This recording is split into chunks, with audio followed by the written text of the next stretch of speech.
Welcome to the Wellness Biz Academy, where we turn passionate practitioners into profitable practice owners. I'm Cass Duffield, corporate business strategist and naturopath, showing you how to build a thriving practice with simple, proven systems that work. Let's create the practice that you long to have, because it's time to start living your passion and growing your practice. Hi everyone, and welcome back to the next episode of Empowered Marketing Unleashed. I'm Cass Duffield. Now today we are tackling a topic that I know will resonate so deeply with many of you. We're talking about 5 things that you do not need to be successful. This is something that's come up a lot lately for the people that I've been talking to in my group. So I thought it was a topic that was well worth discussing here on the podcast. There is so much conflicting advice online right now about what you need to do to be a successful business. It's confusing. It's overwhelming. People are trudging through all of this information, trying to work out what is the right thing to do here. So today I'm going to be going through some of these. We're going to debunk some of these because there's a lot of misconceptions out there. And my priority today is to start to shift our focus towards what really matters in your business journey. Everyone's business journey is different, and every business takes different pieces to make it work. So today we will be setting your intention on doing those things that will get forward momentum in your business. We're going to uncover the things that you can stop doing, to stop wasting time on, things that aren't working, that aren't needed. And we also want to move away from wasting not just time, but also money. I see a lot of business owners and entrepreneurs wasting time and money on things they don't actually need. So let's pare it back, let's get strategic, and let's focus on those things that actually matter, the things that are going to move the needle forward in your business right now. First up, let's talk about the idea that success needs a flawless, perfectly executed plan, because the truth is a perfect plan just does not exist. It really doesn't. Whatever it is you're trying to do, you need to work out the best way for you to do it. It's never a once and done, and you never have to look at it again. It's always a process of trying and refining until you get a plan and a process that works for you. Many business owners tell me that they feel like a failure because they created a mammoth marketing plan, but they failed to execute it, or failed to execute it in its entirety. Or maybe they had a suite full of amazing offers mapped out in their business strategy that they didn't execute fully. Truth is, this is pretty common and this is pretty normal. Everybody has a very optimistic view when we're planning. We're planning that annual plan, and we've got all these great ideas and we're excited by what's coming, and we put all of these amazing things into a plan. But the reality of what we can actually execute is actually quite different. And a great majority of you, I know, are solo entrepreneurs. You might have a VA if you're lucky, but a lot of you are going it alone. So the types of plans that you are trying to execute are not something one person can effectively do. Your best solution on all of these fronts is to create a plan that works for you. I recommend having a look at those big targets, whether they're marketing or whether they're business related, and put those into a plan. But then you need to work on executing it in smaller pieces. You need to break it down. It might be, as an example, that you have an annual business strategy or an annual marketing plan. That's just an overview of what that year includes, what's happening each month. Then you need to execute that plan in smaller pieces. It could be quarterly, it could be monthly. For some people, I know weekly is what they find more achievable. The key is whatever suits you is the right way to go. The good thing is too, by executing in smaller chunks, you've got the ability to make changes. You can be more flexible when you need to be. What if you've planned something for 9 months into the year, but something happens in the marketplace? There is a new trend, there's a new piece of tech, something happens that completely changes the market, and what you created or what you plan to create is no longer actually going to work. It's no longer viable. You need to be able to be flexible. You need to be able to make changes. Executing a plan in smaller pieces is going to allow you to do that. I implore you to stop beating yourself up about not being perfectly planned. There are not many businesses that are executing those plans in their entirety perfectly, particularly as a solo entrepreneur. It just doesn't happen. And if you are worrying about not executing it and you're giving yourself the guilt trips over it, it is going to stop you from taking the action you need next.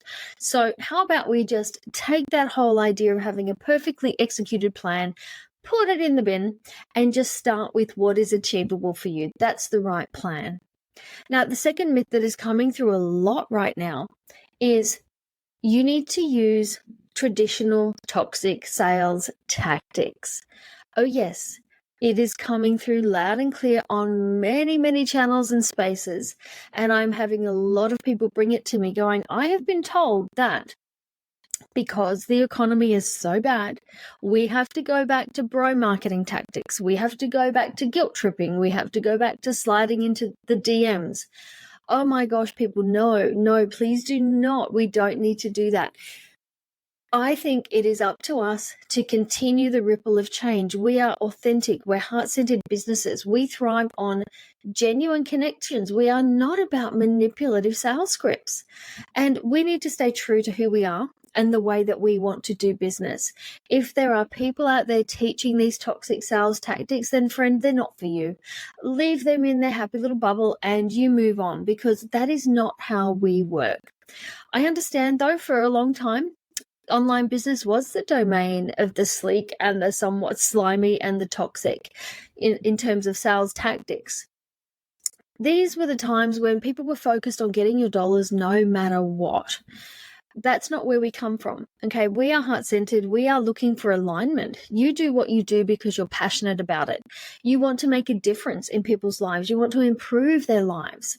You can build your business using a genuine approach to marketing and sales. And friends, I am living proof of that. This business is living proof of that.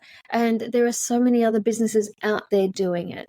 So you do not need to friend farm. You do not need to guilt trip people into working with you. The key here is making the right offers to the right people and then leaving the choice to work with you in their hands. They are grown-ups. They can make their own decisions. We don't need to be guilt tripping them into coming and work with us. The simple truth is you make the right offer to the right person, and then the choice is theirs to go forward with you or not. The other element of being really authentic in your sales process too is if you are not the right person, instead of trying to fit that client round peg into a square hole, recommend a better place for them where they will get the outcomes that they're looking for. There is nothing more authentic than turning away a client that's not the right fit for you and sending them to the place where they are going to get what they need. But I am finding it really funny how in this current time, these economic times where I know things are a little bit tougher for some, we are seeing these shadier sales tactics come back into play. Anyone who is telling you that you have to use toxic tactics to sell in this economy is wrong. They are wrong. You can continue on your path. You can continue to be you. You can continue to offer amazing transformations and let your potential clients decide what's right for them, whether you're right or whether you're not. The third thing you do not need to do right now is be constantly on social media. I'm hearing this a lot, that right now, if you want to be successful, you have to be constantly active and engaged on social media. You cannot stop being on social media or people will forget you exist. And in this economy, you cannot afford to be forgotten. Well, look, while social media can be a great tool and a really powerful tool for marketing and community building, the truth is right now, no, you don't need to be ever present online. And being ever present online is going to lead to burning you out. And that is going to stop you from being able to do the work you need to do on your business, growing your business and helping the people that you are here to help. Social media does have a place in businesses, absolutely. And the more predominantly online you are, I think you need a stronger social media presence. But the key lies in working out where social media lies for your individual business. Every business is different. Some will need to have more of a presence than others, and that's absolutely okay. But you don't need to be constantly present on social media to build success right now. I think it's also important to remember too that quality here trumps quantity. So a well-crafted social media plan that suits your time, suits your energy, puts you in the right spaces in front of the right people, allows for meaningful interactions and engagement is going to be a lot more valuable to your business than just putting out a whole lot of online noise. And that's what we call it. When we're putting out a lot of content without the strategic focus behind it, it's just noise, it's just clutter. So your focus needs to be continuing on with those authentic connections. You're not just racking up followers. And you've probably heard me say before, the number of followers that you have, it is just a vanity metric. That's all it is. It absolutely has no bearing on how successful your business is. I've had clients with less than 1,000 followers who are running six and multi-six-figure businesses. And I've had someone come to me who had a six-figure following and was not making a cent. So the key here is making social media work for you, setting your boundaries, being intentional with the activity that you do, and protecting your time and your energy, because your focus has to be on building a longer-term, sustainable business. And that won't happen if you overdo social media and burn yourself out. Now, let's move on to number 4, and we are going to myth bust the fact that you need to invest in a super expensive, fancy-dancy tech platform to be able to create a successful online business. This is really common, right now. A lot of people are bringing this to me going, gosh, I've heard I need to invest in this really expensive piece of tech or my business is going to collapse and fail. And it really is a misconception. Yes, there are some really big businesses out there using some amazing tech platforms. There are some amazing platforms out there that cost an absolute bomb. But you don't need to invest in platforms that are that expensive to be able to get the outcome you need in your business. Most of the things that you need to do in your business can be done with cheaper platforms or tech stacks that you can scale, change, or improve as your business grows. Investing in expensive tech too soon, it's just going to add to your stress levels. The last thing you need is an expensive payment added to your bucket every month. It's going to make it harder for you to grow your business. And, it actually can put you into that financial scarcity where we're worried about the money we've got coming in. Can we afford the bills this month? That financial scarcity mindset does not do you any favors when you are trying to build a business. Best advice here is to start where you are at. Invest in the least expensive option that's available that does what you need and grow into more expensive platforms if and when you need them. And when your business is actually making the revenue to absorb those costs. The final area that I want to talk about today, and under this topic of what we do not need to be successful, is other people's approval. This year, entrepreneurs are struggling a bit with feeling like they need to be approved, they need to be accepted, struggling with other people's judgments and opinions.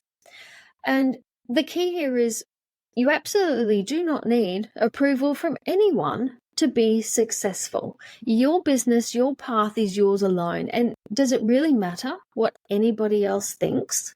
No, it doesn't. And it's funny because I'm smiling here to myself right now because I'm 47. I've been an entrepreneur for 2 decades. Yet my dad still asks me rather regularly, when are you going to get a real job? I just say sometime, Dad, maybe sometime, because it's just not a question that's worth answering anymore. But, I think back to this whole issue of approval and acceptance. And I remember being all of 15 when my mum was trying to make me leave school and get a hairdressing apprenticeship. My focus was on getting my grades, keeping them as high as I could because I wanted to go to university. But my mum thought a hairdressing apprenticeship was a great way to go. And in her words, it was much more reliable than getting a silly degree. And it was funny because once I'd finished my second degree, my mum actually said, you could wallpaper the walls with all those certifications, and that's about all they are good for. And look, you can see here that my parents, as much as they had so many great traits, they were working class people. They came from, a harder background where they had to work hard for the money that they had. They didn't go to university. My dad had a trade. So that's where they thought you had to focus to have some security in life. Financial security wasn't something that they had. So you can see here that I never had a lot of support in my journey to go into business as an entrepreneur, but I can't say it ever bothered me. I had my path and I was focused on my goals and I stepped it through and I just kept moving forward. Can you imagine though? Just think for a second. What if I had let their comments get to me? What if their approval mattered to me? Where would I be right now? I might be a hairdresser and I could be hating it. I don't know. But it is crazy to think about, isn't it? That all these people around us, that have their approvals or judgments could actually send us careening down a path of something that wouldn't actually be the right fit for us. And, it's not just our nearest and our dearest who we can be seeking approval from. In this online space, it's often our audience, okay, the peers that we have online, the people we network with. We can feel really awkward about sharing things online. We can stop ourselves from putting ourselves out there because we're worried about what other people say. And I know many business owners and entrepreneurs who do that. They stop themselves from showing up online. They stop themselves from sharing what they would like to share, what they really are, what they stand for, because they're worried about what other people are going to think. But while you're worried about being judged, it's actually holding you back. It's stopping you from taking the steps that you need to take forward to create the success you want to create. And what right does anybody else have to stop you from creating the success that you deserve? Nobody has that right. The truth is, attaining approval from anyone else, it's actually unattainable because there is always going to be someone who judges and doesn't like what we do. So it's easier to just put the blinkers on and do you. Whatever you looks like, just show up and do you. When you can release that need to garner approval and really stop caring about what others might be thinking, that's when you can show up authentically. And that's when you actually start to attract your tribe naturally, because people see who you are. They can resonate with your mission, your values, your approach. They get to see the real you. And this is the alignment that matters when you're trying to build your online business. So, my friend, focus on your goals, be exactly who you are, and ignore those naysayers. I happily like to say at the moment that right now in my life, I am living my don't care less phase. I am being unapologetically me, and my friend, I invite you to come and join me on that journey. Come join my don't care less phase. We can all not care less together. As I start to wrap up today's episode, I hope that what I've done today is empower you to pursue success on your own terms, to stop worrying about other people's approval, and to see ways that you can align so success comes a little bit more easily. I want you to start moving forward from some of these things that could be holding you back right now. Success really is an individual journey, and it's one where every person is seeking something different. The key is working out what it means to you. What does success mean? And putting those pieces in place so that you can attain it. And remember, building your heart-centered business, it's a multifaceted journey of passion, resilience, authenticity, connection. So I hope today that I've helped give you a permission slip to step into a phase of being exactly who you are and creating success on your own terms. Thanks for being here. Have a great week, and I look forward to seeing you on the next episode. Thank you for listening to the Wellness Business Academy podcast with me, Cass Duffield. If you are interested in growing your practice, come get my free guide, The Practice Success Toolkit, at cassduffield.com or grab it in the show notes. Thanks for being here, and I'll see you next time.